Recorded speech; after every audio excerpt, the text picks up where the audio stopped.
Hello to all the Atlanta United fans. My name is Jurgen Damm, and you are watching Scarves and Spike, an Atlanta United podcast.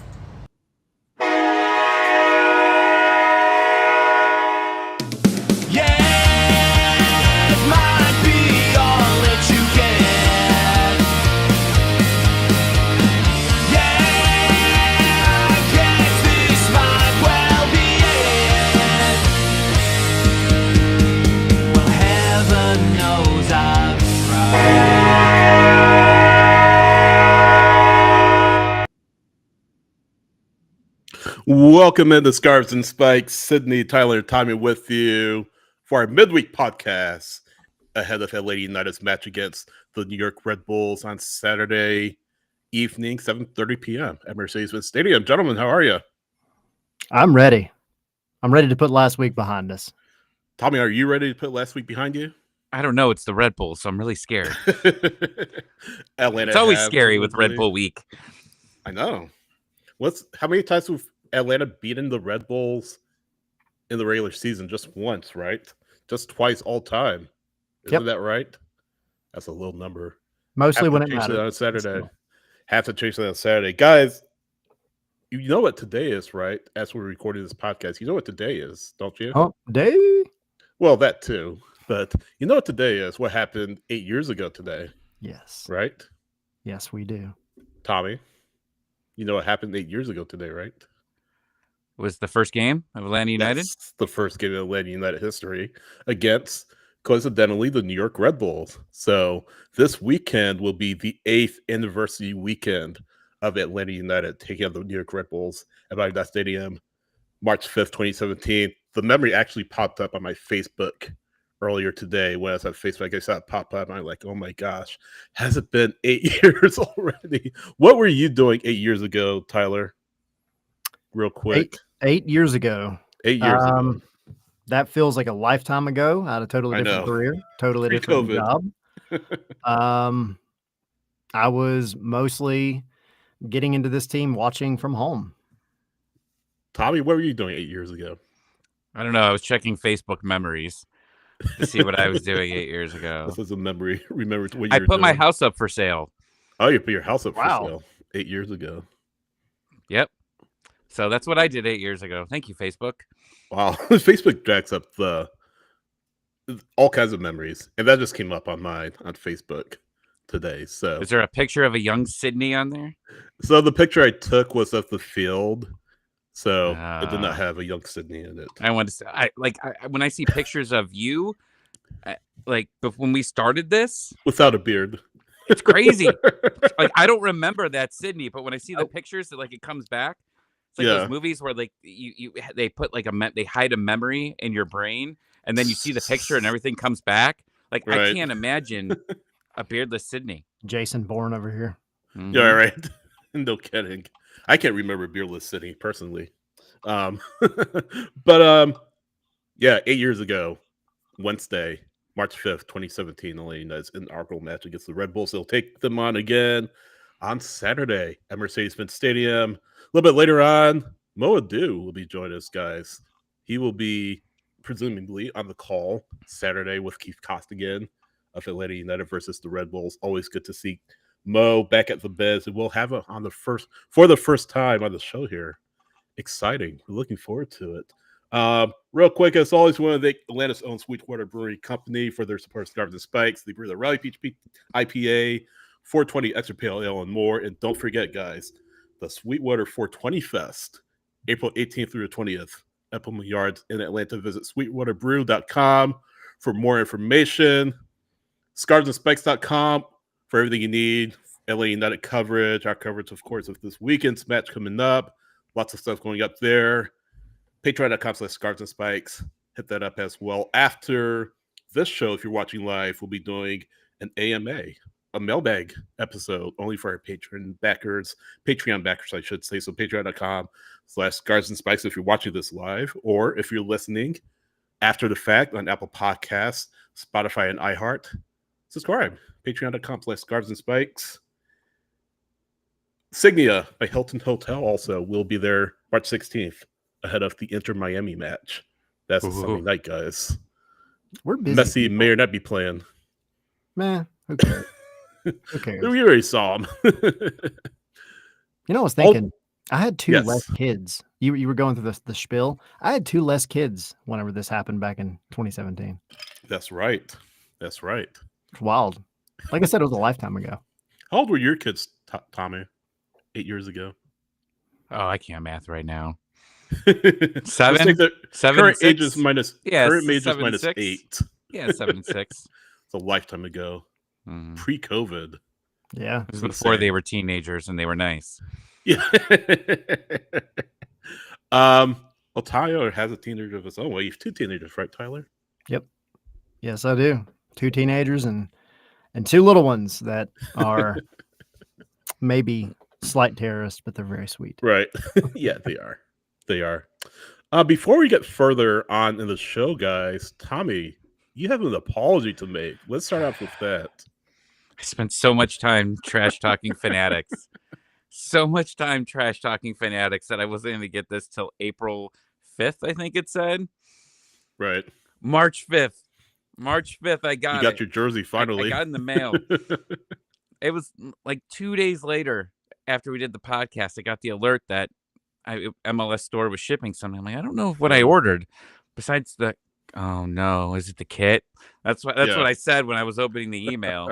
I remember putting in the Discord, and I was like, "Oh no, guess what just happened?" And someone guessed it, and they're like, "Maybe they just did it for you because you're an influencer." I'm like, "No, I'm not an influencer. If I'm an influencer, 2025 is just going all the way down. It's going all the way down." But I will tell you about this kit. I like it. However, I was not fully prepared for this V, like the V here. Like I had to wear a shirt under. I feel insecure with just showing so much neck. I'm not like I want to like grow a little like like and Superman has that little curl on his hair. I want to grow just one little hair and just have it in the little V spot, just a little Superman curl right there. That is my goal. If everybody would Best like of luck to you, buddy. I got a little chia seed right there, and hoping that it grows by time it gets warm outside. And I just got that one little Superman curl. Dylan's saying in the chat, Fanatics deserves the hate, especially since they're partnering with Ticketmaster. Oh, they are? I didn't know that. I didn't hear that either. Well, down with everyone then. Stupid Ticketmaster. You like the new kit though, right? I do. I like it. I mean, there's a little less gold, in here, which I think that was kind of like the main difference. But I do like all the black. I think it looks slick on there. I like the gold around the back where the numbers and all are at. It kind of like loops down. That's pretty cool. But It's a nice obviously, when kit. you're looking at the front, you're not going to see all that. Like we've said, on the show before, just keep it simple, and Lady Nut certainly did keep it simple. So it's a nice kit. Yeah, and Bruno like if saying you the get the chat- new, these Bruno comments. saying in Go the chat, ahead. you can go to Turkey, you get a chest hair implant if you so desire. Remember, Patreon.com/Scars and Spikes to fund Tommy's chest hair implant. I'm just gonna just go to sleep tonight, lying on my back with one chia seed right on top of me, It's gonna grow overnight. and see what happens. Maybe I'll be a little bit more comfortable in the summer. I did go. I was having this conversation with a couple people in our Discord about like the kit because I had a size large like years ago, but then they went to like the slim fit like a few years ago, and I didn't like that because it was like I always got large, and I just never wanted to be the person like, all right, Tommy, it's time to go to the extra large size, like time to go up one. Like I want to wear a hoodie over this. Like I'm going to Cincinnati in a couple weeks. Like if it's cold, I could put a hoodie under this. It's the old kits were just so comfortable. And then they had to get super, like athletic. Like most of the people that are wearing this, the fans aren't athletic. So like me. Yeah, just have it relaxed fit. Like most people aren't playing with this and like, oh, we need the extra slim fit here. No, stop giving us a complex. Just give us the normal size. Just give us the normal size. That's all I'm saying. Comfortably. Yeah. I have to size up like extra large or something like that, or it'll be too tight. Yeah. Well, I actually, so that's what I did. When I went to Atlantic Station, when I went there, I actually was trying it on, and the lady's like, "Oh, are you interested in buying this?" I'm thinking to myself, "No, I'm gonna go buy it online after here." But I just wanted, I wanted to try it on. It's nice to be able to see if it fits and everything. Yeah, I don't like these slim fit ones. Yeah, or the little chesty hair area here. Eyes up here, guys. If I take the shirt off, eyes up here. You haven't apologized, by the way. You haven't said I'm sorry. I guess I guess I'm sorry, Fanatic. Most roundabout apology. Thanks for getting it. Thanks for getting it to me. Appreciate it. Whatever. It's half-hearted. It was worth it. It was worth last week just getting all my frustrations out of everything here. Yeah. Well, now that that's out of the way, let's talk soccer. Let's go. Team asked real quick, do the replicas run larger? The replicas always run larger. You can they're usually pretty true to the size. Absolutely. It's almost Apparently like they think authentic means you're authentically an MLS player. And right. Don't work. I'm not. Neither of us are. I ate a Five Guys burger yesterday. Right. And fries. Man. Went all out. Yeah, sorry. Okay, go ahead, Sydney. No, you do your thing. As we kind of clean up, and we already did our post-match pontifications, I guess, on Sunday night. And then our 3 takeaways on Saturday. Myself, Tommy, and Tyler. Or myself, Tyler, and Henry, I should say. You're with us on Sunday. I don't know. I keep getting you two confused. One's got facial hair, one doesn't. One has facial, the other doesn't. Neither can grow chest hair, apparently. Right. But as we kind of clean up from Saturday's match against Charlotte, while we wait for Mo here in a little bit, I think, and we're going to ask Mo this a little bit later on, and he obviously knows Atlanta United, having called their matches for years on Valley Sports / Fox Sports locally. Why should we worry as Atlanta United fans? And I think the 3 of us kind of talked about it on Sunday. And I think we came to consensus that no, we shouldn't worry, right? It's a small sample size. If we measured things, by 3 matches, we'd be in big trouble. You can't win the league in 3 matches. You can't lose the league in 3 matches either. So I feel like people's tendency are to say, oh my gosh, they just lost 2-0. They look like crap in the second half. And that's not to say that it's not a concern for Atlanta United, because this is now 2 matches in a row. You hope that it's not a 3rd, 4th, 5th, etc. But again, that accountability, like we talked about on Saturday, Ronnie Dyla has put in. He said, look, we need to fix what's going on. We need to figure out why this is.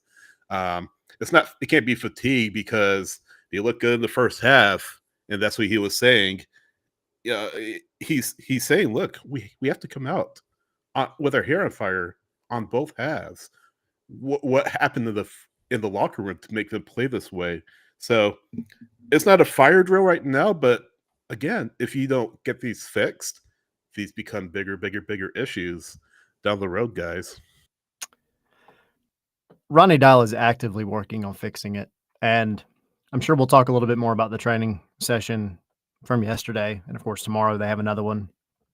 But the drills that Ronnie Dyla has the team running at the training ground, they are, and I've said this in various places, but I'm not trying to compare. Yeah. But are they not getting water? Oh, no. I'm not making that comparison at all. Right. That's the other coach. They are so much more complex, and I mean that in a good way. Like they're not sitting there spending 30 minutes doing rondos over and over again. The drills that they're doing are very intentional. They are for a purpose. They are designed to get the defenders, center backs, but I mean all the defenders moving the ball to midfielders being able to play, give and goes, exchanges, everything else, and then trying to play that ball forward to an attacker while continuing to attack. You're playing Red Bulls. You're coming off a game against Charlotte where in the second half you really couldn't get it together, but in the first half you looked okay. So they're fine-tuning just the very quick playing the ball forward, attacking heavily, pushing, and so the comparison, because I see John in the chat, he wants me to compare. Well, let me ask you this. Hang on. In the past 3 years, I never, ever saw Gonzalo Pineda, not one time, get onto the players in a substantial way. Yeah. I never saw it. It was always Rob Valentino, the loud guy. Rob Valentino is making the noise. He's the one yelling. And yes, there was praise. There was, a little bit of criticism both ways. But Ronnie Dyla in one training session went out there and he handled that entire training session, and his assistants knew the page that they were supposed to be on. And what they did in an hour and a half, to me, was more intentional and complex, and I think rewarding for the players than anything I saw over the past 3 years. He held them to a higher standard, and that's just in one training session. So imagine what's going on day after day after day. Well, let me jump in real quick. Sorry about earlier. Let me jump in real quick. You say complex, and I don't think you mean that in a negative connotation at all. Do you think it's just a matter of players needing to get that old culture out of their system and really adapt to what Dyla's doing on the training ground versus what Pineda doing on the training ground? They're two different managers, right? But is that how you guys see it? Or I think what I saw was Dyla. I don't know that it's so much trying to like erase bad habits or old culture. I mean, I think that's maybe going to should be a byproduct of it. yeah, But I think it's just a head coach coming in that knows what he wants to do. He knows exactly what needs to be done with the players that he has, and he is holding them to that same standard every single day that they go out there. He's not afraid to call anybody out. He did it multiple times yesterday. yeah. He's not afraid to praise guys as well. And everything moved like a well-oiled machine. And it wasn't just like the drills were as close to a match, as close to like a game state that you can possibly get in training, because you had players that are typically playing together. They're the ones that are training in close proximity. And it just felt a lot more organized. Oh, yeah. I said before, Natalia. Sorry to delay you. I know you wanted to jump in. I said this before. Pineda was a players coach, perhaps to a fault. He wanted to get along with all the players. He wanted to not be their best friends, but I think he was afraid a little bit to get on guys like Dyla as been getting on guys, Tommy or Tyler, like you were saying.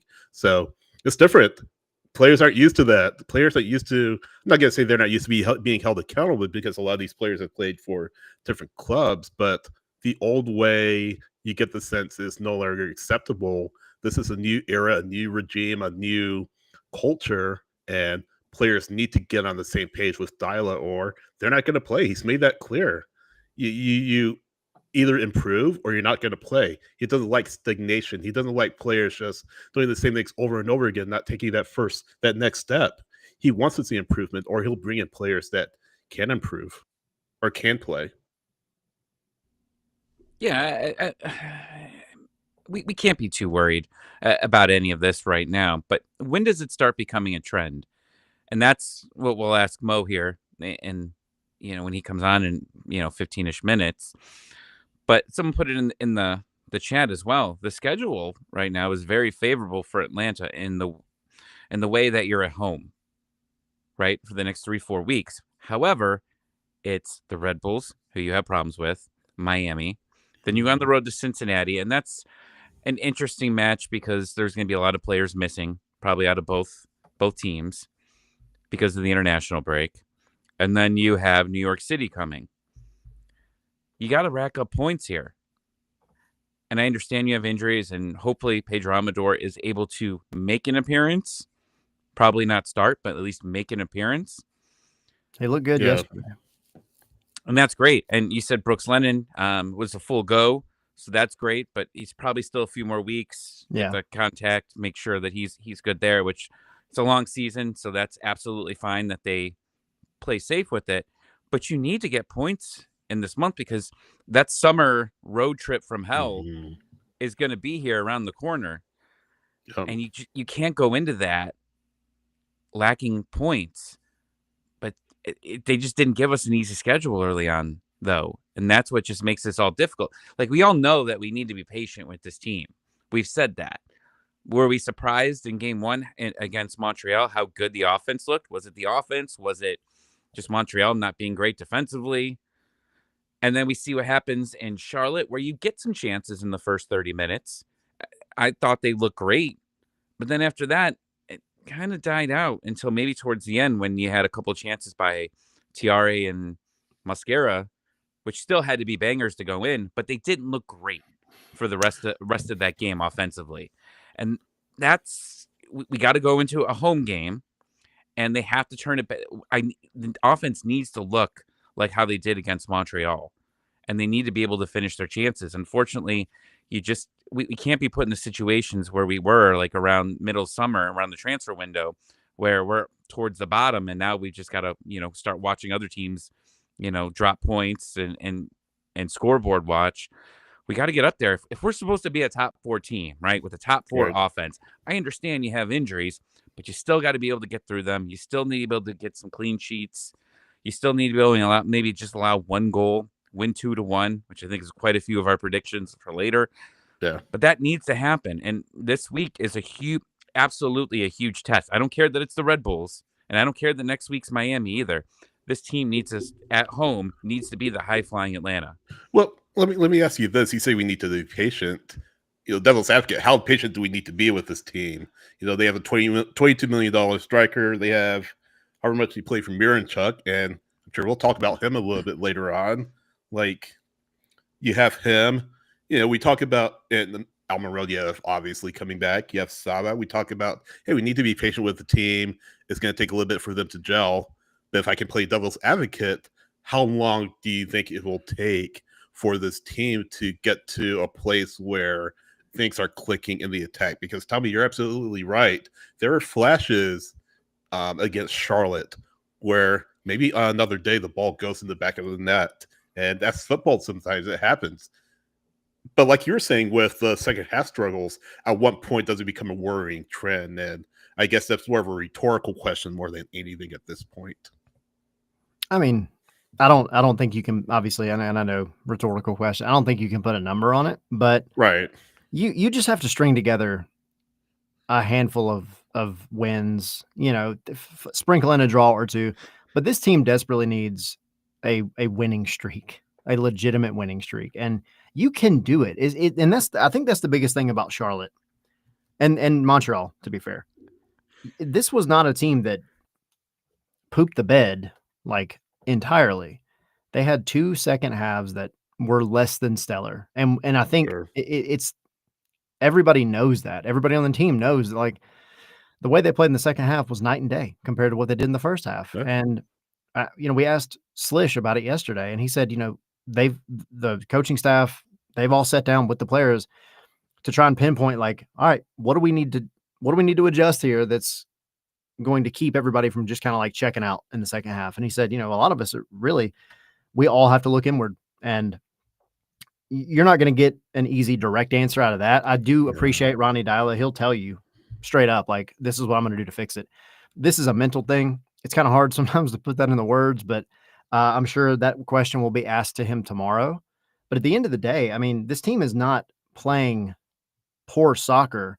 They have, in 2 second halves, made some boneheaded and or silly mistakes that have gotten them punished. And so, to me, yeah, it's not a worry. It's more annoying than anything. It's just like to get your head right, stay locked in for a full 90 minutes, and you're looking really, really good. Yeah, but that puts more pressure on the attack, doesn't it? Because if the defense isn't holding up its end of the bargain, then that puts more pressure on your attack to score 3-4 goals a match. And Dylas said, I'd rather win a match 4-3 than 1-0. I could be paraphrasing that just a little bit, but close enough. Yeah, but he prefers. I think he said 115 to 113. Yeah, you're close. no, but he prefers that attacking style of football. At the end of the day, like, he's like, hey, as long as we win, that's good. As long as we outscore the other team, that's good. Which I get, but that speaks to, what if your attack isn't good? What if your defense isn't good? That's a recipe for disaster, because now you're losing matches maybe 3-0, 4-0, 4-1, etc. So that's why there's so much pressure on this attack to get things clicking, not instantaneously, but after a while. Fans have been patient for years, and Dan said in the chat, I have no patience.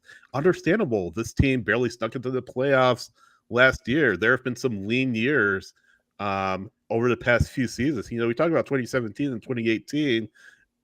feeling like it was ages ago. I think this is the year where, we've talked about it, and I don't want to get into it again. This is a year where you have the pieces of the puzzle in place. Obviously, you have some injuries, right? So you don't want to get too far ahead of yourselves, but yeah, I mean, you have to get things clicking. Otherwise, like Tommy said, you're going to put yourself behind the 8 ball even more ahead of this big Club World Cup road trip you have going out in the summer. And these aren't easy teams. Red Bulls aren't an easy team. Miami, with or without Messi, aren't an easy team. Cincinnati, I mean, they're not off to a great start, but they have Denke, they have Evander. That's not going to be Robinson. Miles A Robinson. lot of them might be gone. I think quite a few of them will be gone for that game. But true. I get what you're saying, Sydney, and maybe we were with Latte Loth. I'm not sure we expected him to even start that game. Right? Yeah. There was questions. Would he start? He wanted to start, so that's why we thought that he would. But also, it clicked real fast with the team, real fast, and it was like, okay, this is great, and that was maybe beyond expectations because Latte Loth played 40 minutes in that one preseason game. Yeah, about so somewhere around there. That's all he really had with this offense. I mean, that's with MLS. A lot of late transfers, so he didn't have a lot of time. Miguel Almiron came in like a week and 2 weeks earlier, so he's still getting used to everything. And then you throw in your biggest piece, and it's got to work. You got to work it out on the field. It worked. It looked exciting, but then you were going into playing the best defensive team last season and saying, how was it going to work? And for 25, it was like, okay, they're creating chances. They're not finishing. And again, that's why I said I'm not worried about this, is because they were still be able to, they could have been up 2-0. And then I think what you said earlier, Sidney, then all of a sudden the pressure's way less on the defense because you're up 2-0. And now they're chasing, and now your offense can counter, and you're in a really good shape there. But that's not how it happened. They just weren't able to do it. They're still obviously trying to figure it out. And that happens. And then it could all of a sudden just work. And that's what happened a couple of years ago when they brought Silva and Saba.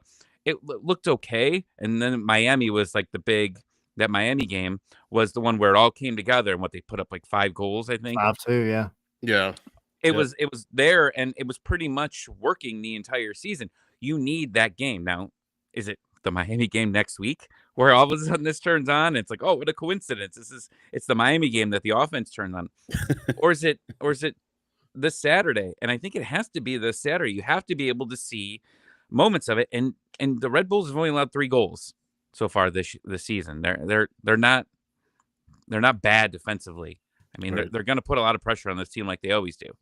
I think too, you kind of have to remember with Charlotte, because you brought it up. Charlotte has been a very good team defensively. Atlanta diced up their defense in the first half, admittedly. I mean, they had 10 shots in the first half, and Miggy was getting in really good places. Latte Loth was getting in really good places. What it came down to is their goalkeeper of the year really saved them in the first half. And then they made an adjustment going into the second half, which was essentially, let's play over the top of them because we're not able to play through them. They're running all over us. And Atlanta just did a really poor job handling long balls. That's what it came down to.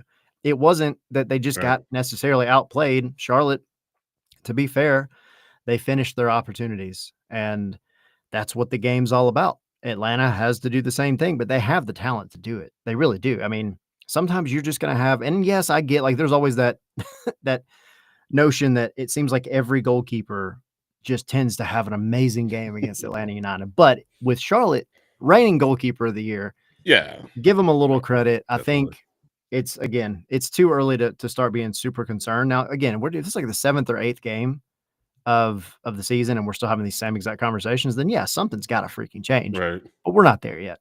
We're not there yet. I mean, this could be the version of the team that goes in and runs all over the Red Bulls. You just never know, because it is a different group of guys, and the attack, what they've showed has been very positive, and what they're doing in training. And to go back to Colonel's thing earlier, he was asking what I meant by intentional.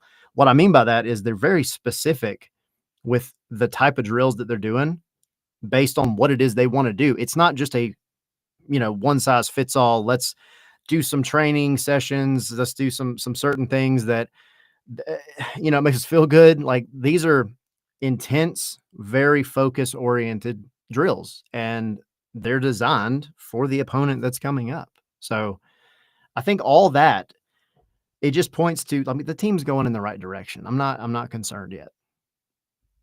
I agree. And Tommy, you mentioned Red Bulls have allowed, I think he's said, or they scored 3 goals, allowed no goals, or allowed 1 goal so far. I mean, they played Nashville on Scored Saturday. 3. Yeah. But scored 3, or no, scored 2.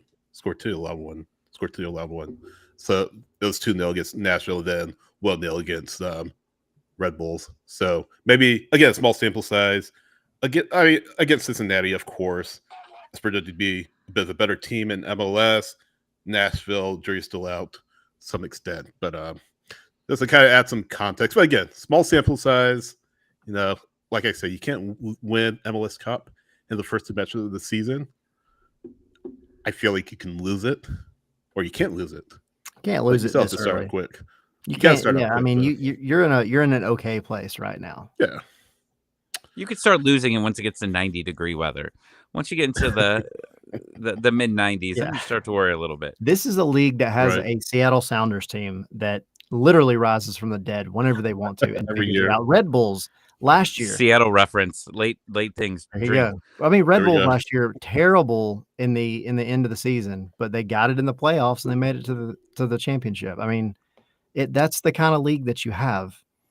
Yeah. This right here is essentially an extended preseason, fine-tuning things, figuring yourself out. And yeah, I mean, it's always nice to get the points when you can, but I'm not seeing any signs that just say there's just something fundamentally wrong here. Right.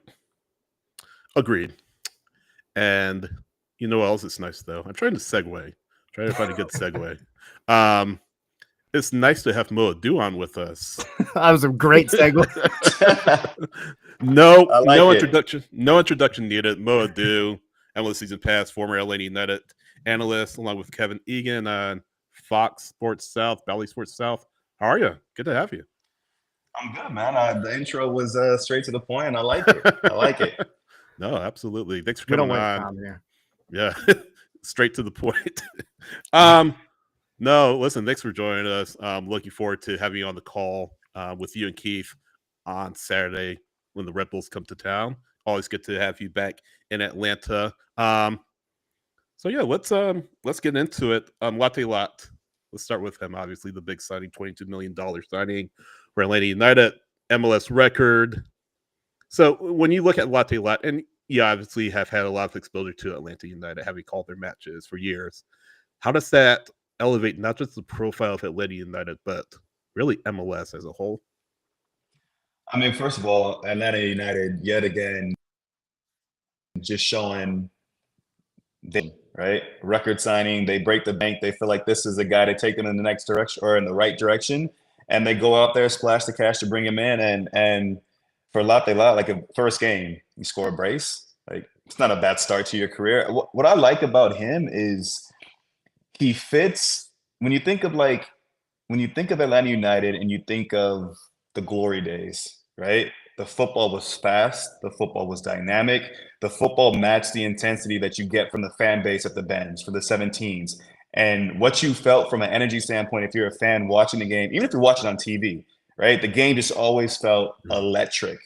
There were moments where possession was had, but like when things needed to be cranked up to another notch, they had players who could do that. And with Emmanuel Latte Lot, with Almiron coming back, you get that injection of pace in your front line, Lobjanite on the other side as well.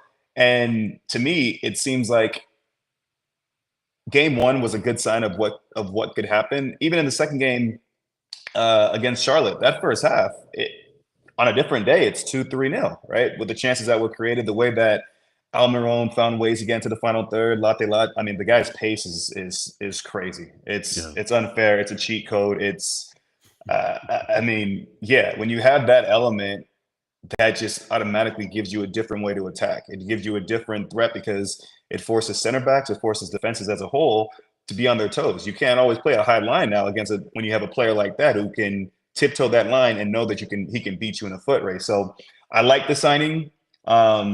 Maybe unfortunate not to get on the score sheet in the last match against Charlotte, but I'm really, really intrigued and excited to see that chemistry continue to grow and to blossom. Then they brought this guy named Miguel Amarone back, and yeah, I'm sure that will help a little, this team. When you found out that he was coming back, I guess, what was your reaction to the news? It's mixed, right? Because I'm excited. I mean, I already knew the fan base was going to be going crazy because of all the incredible moments he created for them in, I guess, Atlanta 1.0, right? When he was one of the marquee signings, himself and Joseph. Like, that tandem was so fun to watch as a neutral, as a fan. Like, if you're a fan, if you're a neutral, even if you're a rival, right, and you watch that, it was fun to watch, right? You gotta be honest. And so now coming back, it's a different player, in the sense that a young player. He's not a young player, playing with, I guess, the motivation. It's a player now who's coming back with a seasoned player who's experienced, who maybe you lean on to have more value from the experience standpoint and leadership standpoint as well. But I don't buy into the notion that he's not going to contribute in the same way. I've seen him. He's still dynamic. He still knows. He still has that burst of pace. He still has that, especially against, you saw like against Charlotte, right? When he comes inside and he just like changes pace, players can't stand it. They can't keep up with him. Now, the pieces around him are different, so that's why I said I'm really intrigued to see how that chemistry blossoms and grows. And the piece that I'm really intrigued is Alexei Miranchuk, right? But yeah, Miggy, I was excited to see him back, not just in Atlanta, but for the sake of the league as well. Whenever you have, he's a good, I guess, testament to what MLS wants to be, in the sense of, you buy a player that has like some sell-on value and he goes on, has success abroad, and if he makes his way back, even better. So I'm excited that he's back in the league and excited to see what he does in Atlanta. So you brought up Miranchuk, so I had a different question, but let's stick with Miranchuk here because I think it's a great conversation. Because last year he comes in and a lot of the fans after the games were just saying, this is what we paid for. We're not getting the chances. And one of the references I brought up was like Patrick Mahomes. He's a creator, and if he doesn't have the wide receivers, he's not going to be able to complete plays. Last season, Saba was pretty much the main guy on this team to be able to have to score goals. Your strikers on occasion got some, but it was mostly Saba that was creating a lot of the chances. Now he's got talent all around him, and fans are still worried about it. I think that he looks better. I wanted to get your opinion on how Miranchuk looks this year compared to last season. By the way, let me address the elephant in the room, because you mentioned look. So the aesthetic of where I'm at, I'm in the garage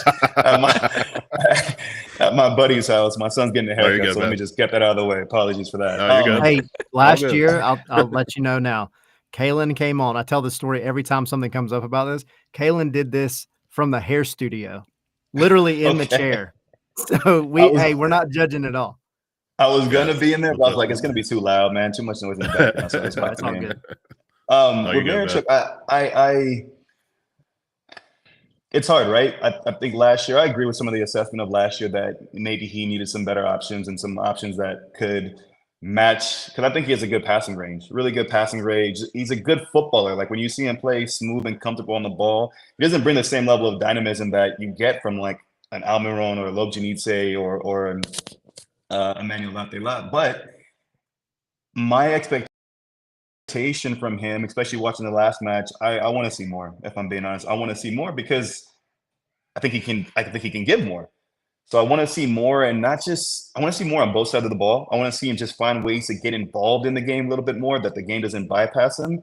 And part of that is maybe his starting positions. But again, I'm not going to be too critical just yet. I like Ronnie Dalla as a manager, and I feel like he'll find the right way to activate him amongst the pieces that he has, because he does have more at his disposal now. He does have some better pieces in play that can show, or have showed already, one, that they can execute at a high level, but that can maybe complement what he brings to that team. So jumping kind of in front of him, you talked about Latte Lath, and Jamal Tiare has kind of been the backup, or is kind of slotted in this year as that backup. And then there's Cayman Togashi as kind of the one competing for that time. This week, of course, we know the injury report will come out later on, but you have Brooks Lennon, who's not quite going to be back yet. He's got a little bit of time. Pedro Amador they're both fully training. Pedro Amador, I think, is a lot closer. So as far as your wingback situation, like it's working its way back. But then we find out Jamal Tiare is he's got a quad injury, so he's going to be like week to week now.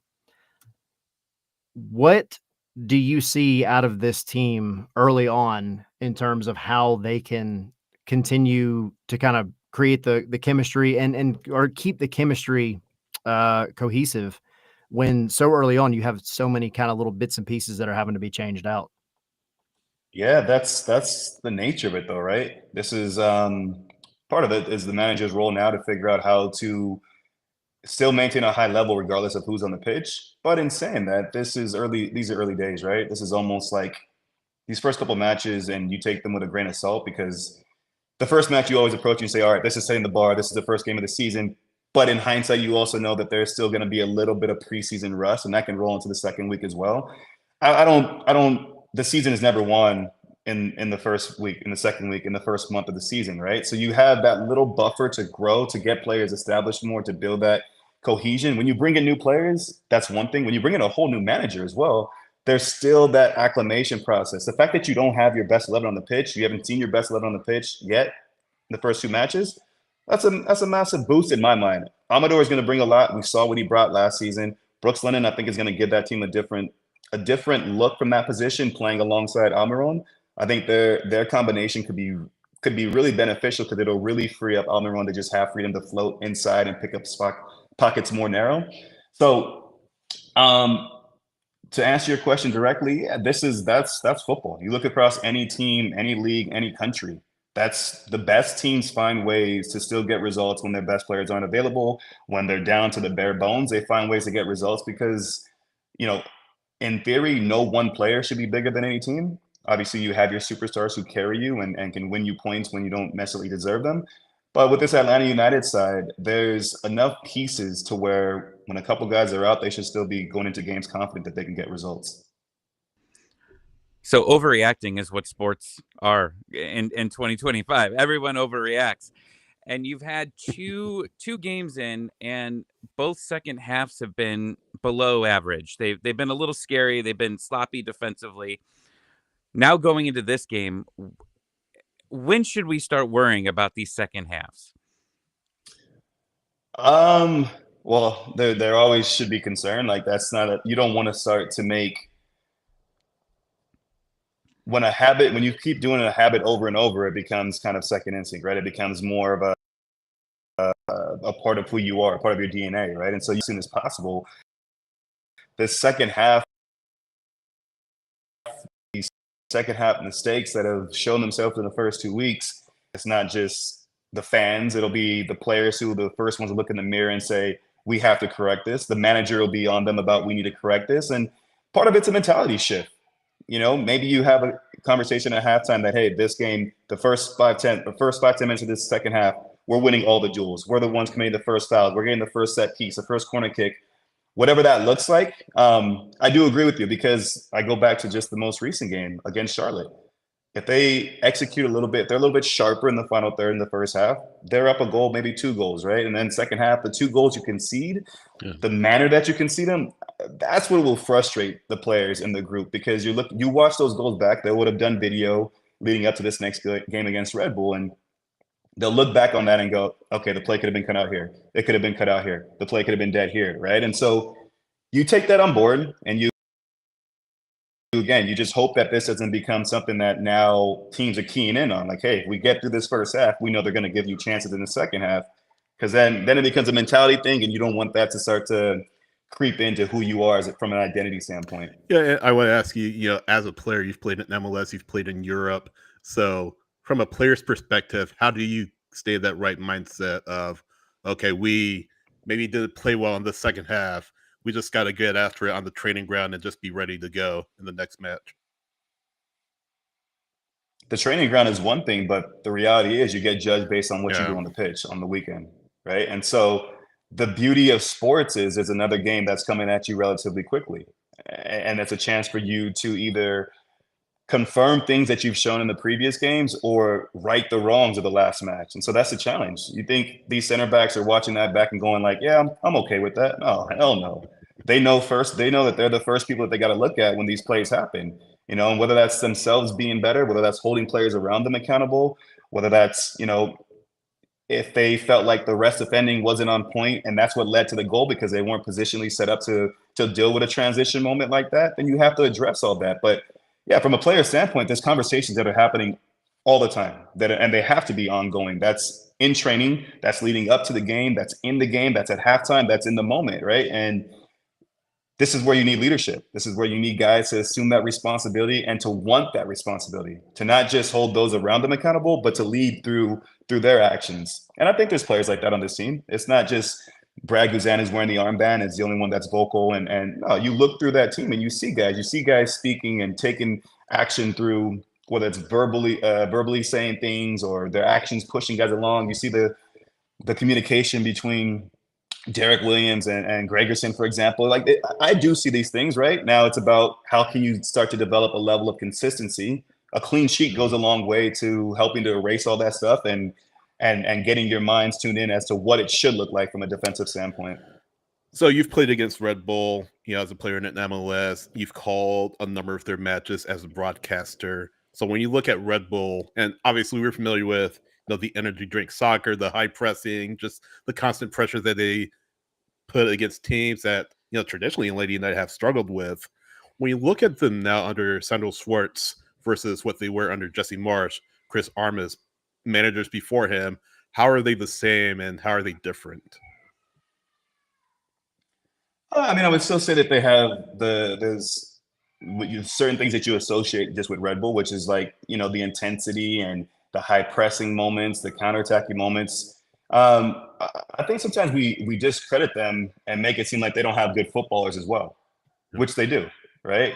They have guys who are comfortable on the ball. You see Forsberg's goal, like that's a quality finish. And I'm really, as much as I'm intrigued to see how Emmanuel Latte-Las develops within this group, I'm also intrigued to see how Choupo-Moting, what he brings to that number 9 position, because this is a completely different profile.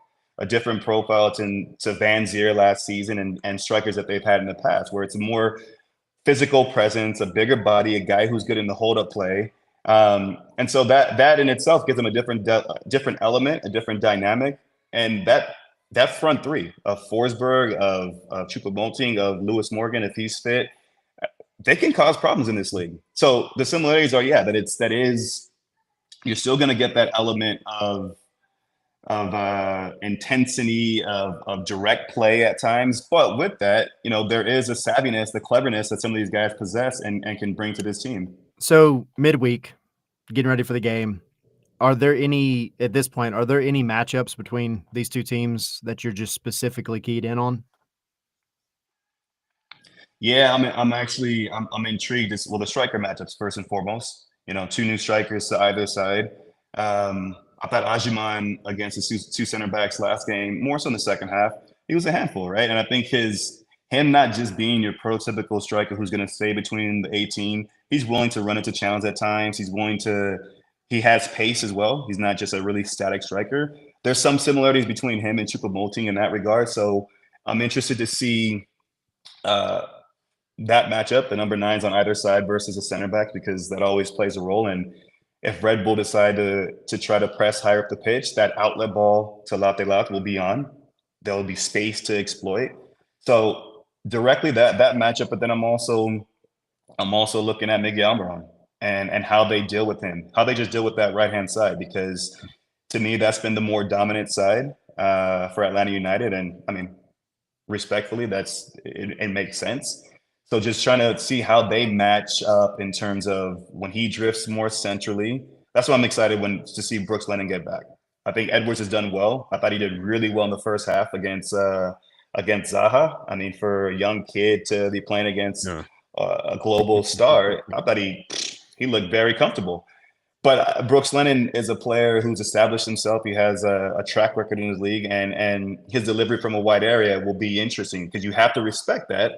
But you have to also respect Miggy coming inside. That's not happening this weekend, or maybe it is, who knows. But specifically, I'm looking at that. And then set pieces, I think, could be key in this game as well. If you don't mind waiting, if Edwards has a really good half, if you don't mind waiting till after the game to tweet anything good, because we opened it up at halftime. Michael Parkhurst was talking about how great he was. Dax McCarty was. And I see this and I go, okay. I feel great about this too. And then everything bad. It was the commentator's curse. Yeah. So just wait. Just wait till the 90th Right, Takes minute. exposed, kind of. I'll keep it quiet. I'll keep my comments Save very, it in the very minimal. draft and then send at the end. Right. Real quick, Mo. I know World Cup is coming in 2026. Let me get your thoughts on how the team is looking right now. I mean, they don't have. I think obviously World Cup is their major tournament, but you mentioned Ajimag is in the striker pool, and that build up to 2026. How are they looking in your eyes?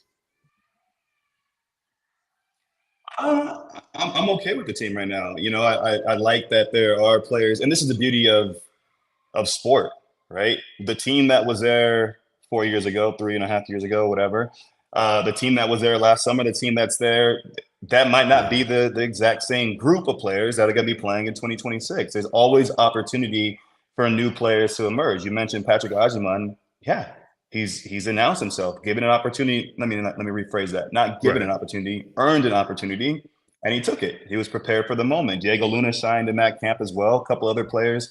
So and Pochettino has come out and said as much that guys, regardless of where they're playing, you do well, you're going to get an opportunity. So the question that we always have that focuses on the number 9 position, and we're still waiting for someone to just snatch that position and say it's mine and not look back. But there's more players who are starting to step up and hit a level of consistency. Josh Sargent's playing well. You mentioned Ajiman the last camp, so that part is I think depth at that position always helps. The guy that always gets talked about is Gio Reyna, and him just figuring out his situation just because he's a player that we're all so high on and believe he can be something incredibly special, but also different to what the other players bring to that team. But I like that our top players at the moment are doing well, are having success. Christian's playing at a high level, Tim Weah, Weston McKennie, everybody, so that bodes well for us. The keeper position, one that we got to evaluate and continue to monitor, and then just making sure we have the right center back pairing. I know you got to get back inside. I got one quick pop quiz question for you, real quick, because I love the banter between you two. What is Keith Costigan's preferred coffee temperature? Oh my God. He's a diva. The guy is an absolute diva. If he doesn't have his coffee at 190 degrees, if it's 1 degree less than that, you should see the way this guy acts. It's like he's a spoiled kid is what it feels like. He's pissed off at the barista. It's like you've ruined his whole day if it's not 190 degrees. I feel like he needed something a little stronger than coffee. The way Liverpool left it late against PSG today, right? It pissed me off. I think we lost him. Oh, there it is. Sorry, I said I was pissed off. I was waiting to call him and rub it in his face that they lost, but man. Oh yeah. Better late than never, right? Though. Still got a little bit to do in the second leg, so we'll see. Hey, listen, Mo, we gotta let you go. We're gonna let you get out of here. Obviously, like I said, looking forward to your call at Mercedes-Benz with Keith. Always a treat to catch up with the two of you at the stadium, Tyler and I. Sure Tommy will be watching as well as a lot of other folks. But I appreciate you coming on, and would love to have you back at some point. Sounds good, man. Appreciate you guys, and look forward to seeing you this weekend. Appreciate it, man. See ya. All right, fellas. Later. See you, buddy. Take it easy. Mo Edu joining us. Stuff. Yeah. Good stuff. I wish they could have their own 10-minute segment every game day where they go back and forth about Keith's coffee addiction. Yeah. It is so funny. I want to get Keith back on soon. Yeah. Just to see, he's so funny with some of the stories he tells, because he's like, yeah, it's just ridiculous that these places don't offer my coffee at this specific temperature. And then Mo's just over there shaking his head dude, what is wrong with you? It's hilarious. That's what makes good commentators. This weekend. Yeah. The best. If you find two people that have really good chemistry together, Twellman and Champion are still my favorite. Yeah. That's those two legit seem like they were really good friends, but really liked to annoy the hell out of each other. And that was like, it was just so great. And when Champion, didn't stop doing MLS games, I was just so sad. I Come think back. Jake Zevin's good. I like Jake Zevin. Oh, absolutely. But I think there was just something special about those two. And like, I remember a lot of it like during COVID and like those two together there. I Yeah. mean, they were stuck in Disney. Like you Yeah. could have just had Swellman Weeks. and Champion in Disney. Like you could have had like a reality show on Yeah. there. You start the rides up. They're the only two there alive. It's like Right. what was the movie about the end of the road with the zombies? Zombieland. Could have been yeah. just those two Yeah. walking around Disney, riding together. I would have paid to watch it. I When would have paid to Twellman, watch anything at that time. when Twellman came on the first time back in, what was it, 2023, I guess, and he told the story about him and Champion with like the breakfast. And I asked him that. Yeah, you asked him about that. Yeah. That was it's because you got the ornery English guy and the very opinionated American guy, and they just go back and forth. Right. That's funny. Yeah, shout out to Mo. I know we've been looking to get him on for a while. Welcome to Finally Mo's. worked out. It's a shout out to Mo. So I just had to get the Jason Longshore. I just love that when you listen to the radio and just goes, "Welcome to Mo's." Right. I don't know why I added a little bass Get in there your to my attention. voice, but Gets your attention. it just makes me laugh every time. Yeah. Sponsor us, So, Mo's. right. Unpaid plug there for Mo's Southwest Grill, which is one that's right across the street from me, by the way. Like how you use their been- government name and everything. The government name. West Grill. So, Amador trained with the team. We mentioned Lennon trained with the team. I feel like Lennon's a little bit further off. Hernandez, did Hernandez train? He didn't He train. trained by himself. He trained by himself. So he's out running and moving around. He's just by himself. Then we found out that TRA is week to week. So Togashi into that backup striker position. Do we see Amador on Saturday? I think we do. I would say in the second half, maybe for about 30 minutes or so. I don't think you want to risk. Obviously, don't want to risk starting him in his first match of the season. Ease him into the lineup and let him get his legs underneath him. Judging by the scoreline, that is. Yeah, I mean, he had a full training session, and I mean, I know he's been training with the team for some time now, but like I kind of kept an eye on him. I just wanted to see how fit he seemed to be. He didn't miss a step. He put in an assist. He put in a beautiful ball in a full side, 11v11 game. Yeah.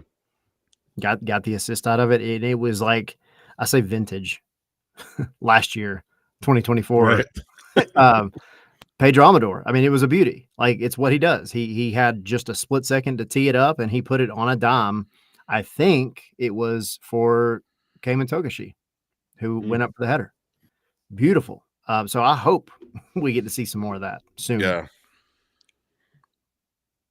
You gotta be careful with all of them for sure. I mean, if you can get Lennon back by, I don't know if it's realistic or not, by the Cincinnati game where this team's going to be very shorthanded because of the call-ups that are going to happen, that would be fantastic. Or at least see an appearance from, or maybe, I mean, who knows? Who knows how careful they're going to be with Brooks. He's obviously a big piece, and I'm very excited to see him with everything else that has come in here.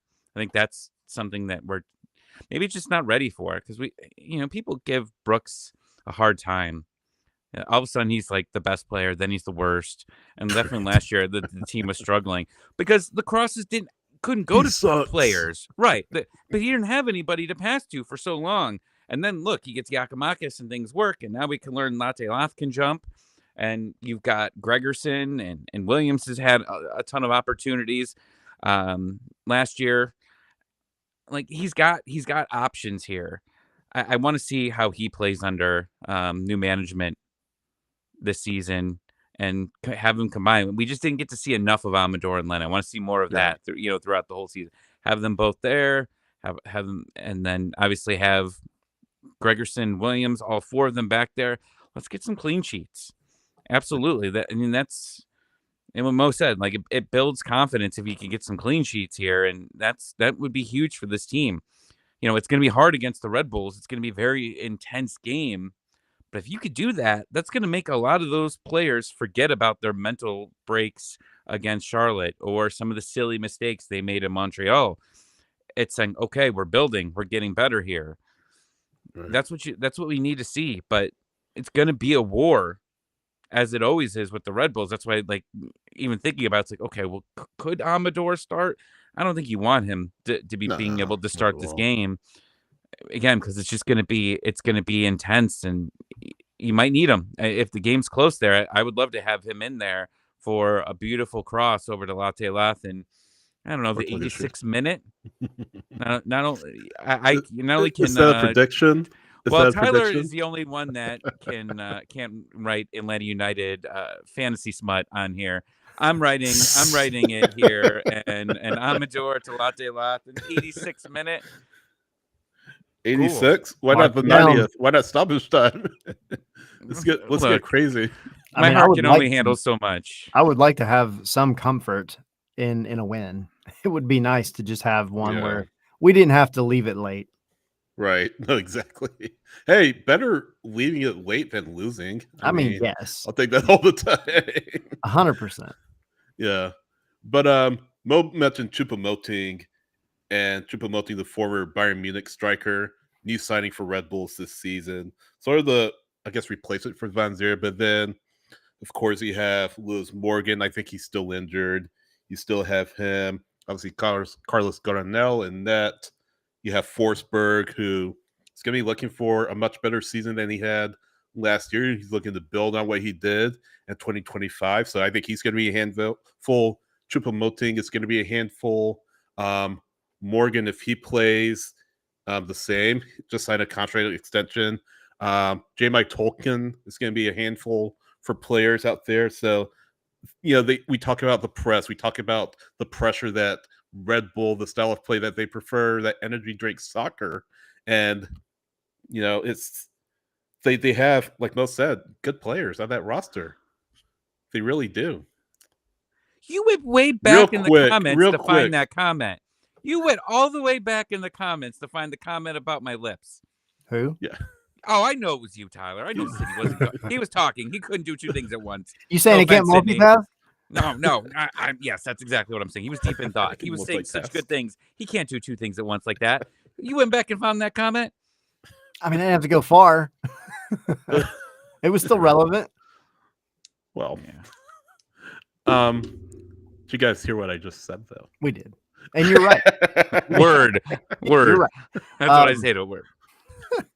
No, I think that's the thing. Like, one of the things we always talk about with the Red Bulls is they are a night and day team when they have Emil Forsberg.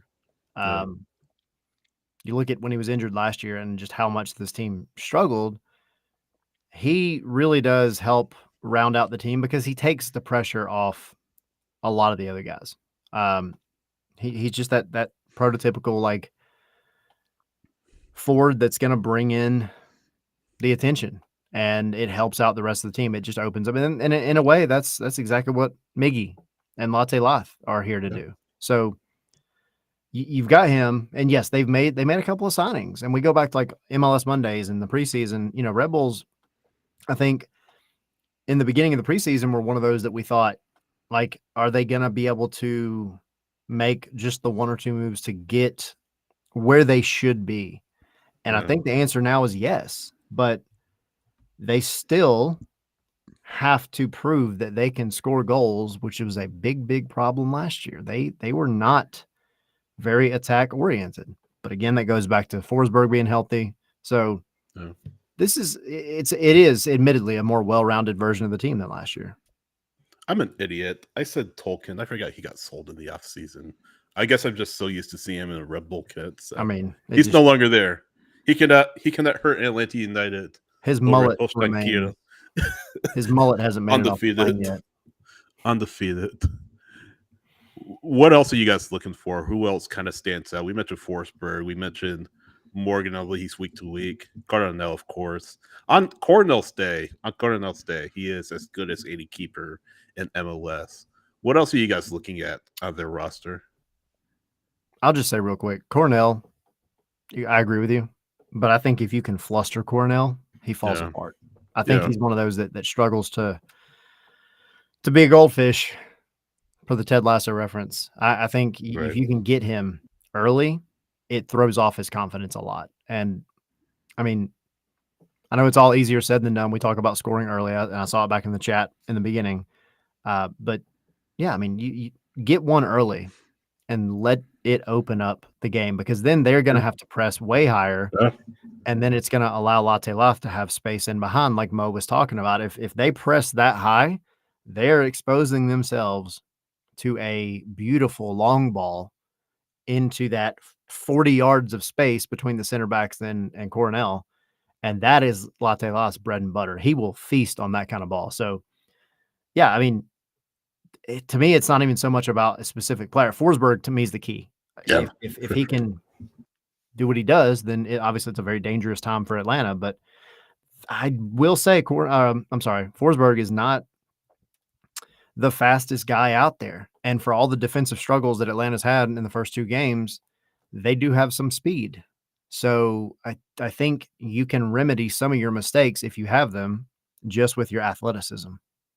Talking about great hair that Tolkien had, Forsberg is just better, I think. It's more refined. Yeah. More refined. Yeah. Those locks.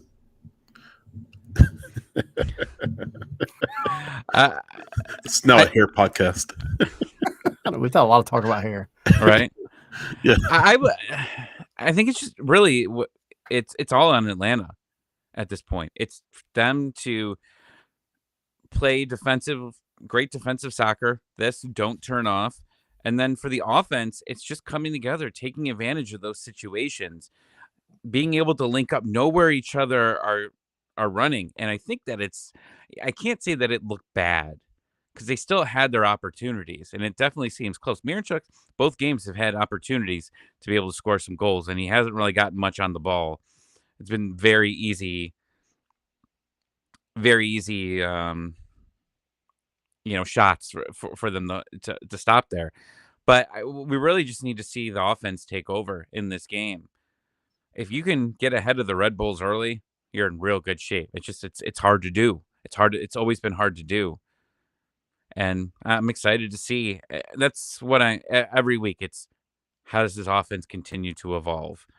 This is going to be an interesting one for me. I expect them to feast huge on Miami next week, and that's what's really exciting me. But I'm not getting ahead of myself. I'm not. One match at a time. Right. I didn't even realize it was Miami next week until you said it. I was like, oh, no, we got to get the battered herons back. Yeah. I'm sure they want revenge on us. But right now, it's this game, and it's just being able to take care of business when you really haven't been able to much with this team at all throughout your history. Real quick, and we talked about attack, we talked about the defense a little bit, but Raekwon said feels Atlanta should move on after this year. What's our take? I think with Brad, he's in an option. Atlanta picked up this option for 2025. He has no contract for next year. So I think this is his. We've said this too many times. Drink. You would imagine that this is Brad Guzan's final year in MLS, although he has proven us wrong so many times before. Short answer, I don't think Brad Guzan is the issue with this team. I don't think he's why Atlanta United gave up 2 goals in the second half. That's my take. What do you guys think? I don't think it's controversial. I think the plan has just been he wants to play next year. I'm sorry. He wanted last season. He had a great end of the year. I mean, he was the reason why this team got as far as they did, and especially during the Miami series. It's just absolutely unstoppable throughout that run. And he wanted to come back, and it's hard to say no at that point if he still got it in him and he's a big part of this team. Now, the question is which everyone with every age is, there's always that downfall. There's always that time where it hits, where father time hits. For me, it was 40. After that, old man Tommy is just limping around everywhere all the time. But that's what you have to look forward to, Tyler. Yeah. It's hard to know when that's going to happen, but everybody's been counting on this guy because he had injuries 3 seasons ago, or 3 years ago, he had an injury. 2 years ago, he had a big injury. Very big injuries in that span. And then last season, he stays healthy, and he can't lose the position to Cohen. We talked about it week 1, like at the Signia. We said, will Brad Guzan finish the year as the starter? And I think we were all kind of like, no. I think it's finally time for Cohen to come in. And Brad Guzan, gave us the middle finger and said, no, I'm not leaving. I'm not leaving. So, Leo DiCaprio. I was literally just going there. I'm not leaving. And then he said, and you're picking up my option. You're doing it. And they did. And so far it hasn't looked bad, but I mean, it's something to obviously keep an eye on. But I don't think they want to throw more resources. You've got Josh Cohen, Hibbert. I mean, you've got a good combination there. Absolutely. So I wouldn't worry about Brad Guzan. And I don't think that was a trash talking comment, but eventually I think I put the over under week 7 in my mind of when someone's going to come in here and just scream that we need to get rid of Brad Guzan, use the buyout of Brad Guzan. Week 7 is my someone's going to come in here and just blast it. And it's probably going to be Bo. Bo's going to come in here and Father Time's got to go. We got to go. Sorry, Bo. That's the bad impression of your voice. But I just feel like it's going to happen at some point that someone's going to, and Derek, I think we're all worried. Of course, we're all worried. Anyone, when you get up there, I mean, everybody, when Tom Brady was older, everybody was afraid that, one wrong move and he was done. But the guy just kept winning games over and over and over. Maybe that's just Brad. I think from a purely front office standpoint, it would be very interesting if they were to go, no matter who it is, no matter who the player is, if they were to go, and it's one thing to pick up an option. It's another thing entirely to re-sign a 40-year-old player. Yeah. So it's a risk. I think, and also going to Atlanta United specifically, I mean, you do have Josh Cohen, who, I mean, we've seen flashes, right? And it's hard to judge much because a goalkeeper, they need to have succession. They need to have minutes consistently. And I mean, admittedly, in the games that he's been put in, he hasn't quite done himself many favors. I'll always go back to the Charleston Open Cup match last year where he was the hero after a very boring game. Yeah. But you do have, I mean, he is talented, whether you want to admit it or not. He is a good goalkeeper. It's hard to judge him though without having him, get some serious time. And then behind him, you've got Jaden Hibbert, who I know we'll be doing a thing with Gray soon for his twos coverage. We've talked about Jaden Hibbert a lot. Jaden Hibbert is a very, very hard worker, like very hard worker. Go back and read the articles that we've got on scarvesandspikes.com about him. He wants that job. He wants that job. He wants to be Atlanta United's number 1 goalkeeper for a long time. And at some point you've got to start, putting those guys out there. So yeah, I mean, it's not that I want anybody. I don't want to move on from Brad. Brad is the guy. He's been here since the beginning, and up until Atlanta re-signed Miggy, it was like he's the last one left over, and then we got the treat to bring Miggy back. But he's a big part of the club, and he always will be. And I hope, no matter what happens, if he's re-signed, I hope he stays with the club in some capacity. But I just think, from a purely financial front office standpoint, like, it would be shocking if they were to just say, hey, let's sign a 40-year-old back to another contract. I mean, maybe a year if they really need it. But again, you have guys there that you've paid for, you've invested in, and they need to start getting time. So how are we feeling about Saturday? I'm optimistic. I'm feeling a draw. Draw? What is your prediction for Saturday? 1-1. We have it written down, but I'm just asking you to say it out loud. I hope I wrote everyone's predictions down right on our yes, notes. you did. Okay, check. Good. Well, now we know Sydney double checks my work. 1-1. Presented by who? Presented by Sweetwater Brewing Company. There we go. Sweetwater predictions. Predictions. 420. Tommy's favorite day of the year. I'm sure it is. Who scores for Atlanta? Are you still sticking with your latte lot with a System Amador prediction? Was that a serious prediction, or were you just joking? It's the 86th minute. The crowd's excited. Tyler's just finishing up the melted ice cream. Amador, the ball's going in the air. It's just flying. Everybody's just looking. Latte laugh. Jumps higher. Brad Kuzan's got his hands in the air. 1-1 draw. That should be for the win. As exciting as I made that sound. But Right. I think it's going to be difficult with who you're missing. Click is probably. I mean, he's got the flu. He still hasn't practiced yet. Correct. As of yesterday, he wasn't. Coming back from this flu, I don't know if anyone else has had it this year, but it's tough. And Yeah. one of the things that I was hoping for, and it doesn't sound like that's the case, is that anyone else got it. And that's Exactly. amazing. That was my worry going into this week, no matter what, whether they win. Thank you, Voices of MLS. We appreciate you. I mean,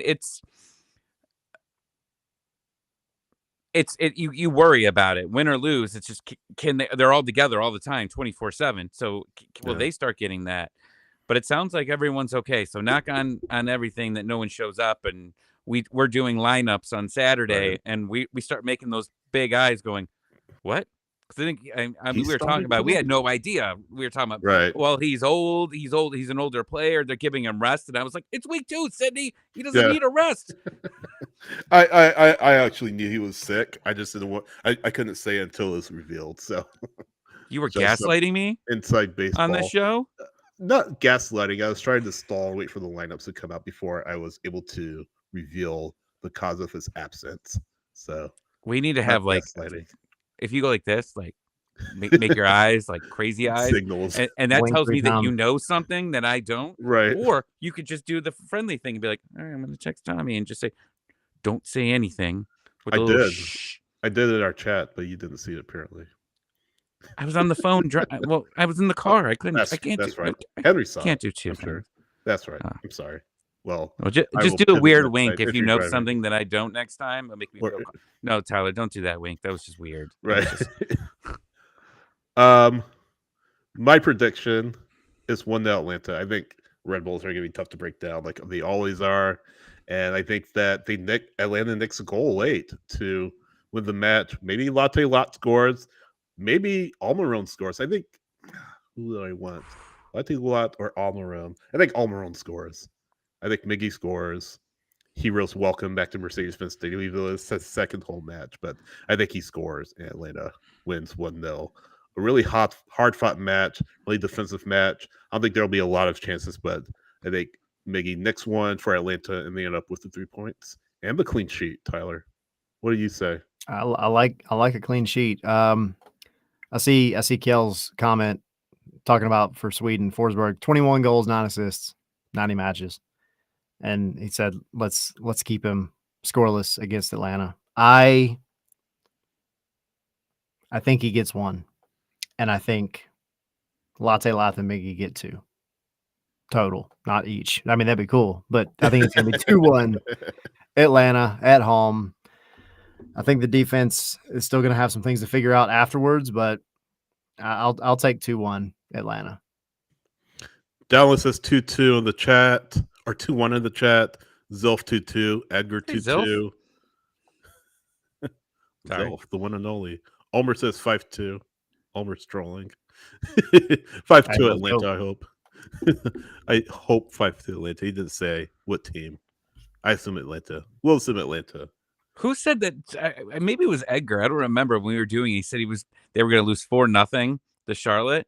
He was halfway there. Someone said 4-0 when we were doing the lineups. When we got to 2-0, like, they better not score 2 more, or I'm going after that person. Derek says 2-1 Atlanta. Yeah, exactly. We don't need that 4-0 energy. Jason says 2-0. I assume Atlanta. Real quick, we have a sideline soapbox at scarfsandspikes.com. So go to scarfsandspikes.com. You'll see the link to Sideline Soapbox. Click on it, and you'll be able to submit your own opinions to Scarves and Spikes. Within reason, of course. We'll take a look at it. We'll edit it. We'll screen it and all that good stuff. But it is easy. Just go to scarfsandspikes.com. You'll see it in the menu. And again, I can write a thanks story to- on scarfsandspikes.com. Yes, you can. Yeah, you Finally. can. Holy Yes, crap. you can. I guess I even finally got you the can. power. Yeah. And again, thanks to our partners at Sweetwater Brewery for their support of Scars and Spikes. We are going to do a Patreon Q&A episode right after this. So, again, if you're watching live or if you're listening or watching after our live, go to patreon.com/Scars and Spikes. Sign up to be a patron. $1.17 a month, $5 a month, $10 a month. Allows you access to our Discord. A lot of other great benefits that we're maybe hoping to tweak here. Watch in 2025. alongs. Watch We have a watch along alongs 2 weeks. in 2 weeks against Cincinnati, FC Cincinnati. So we have that going on as well.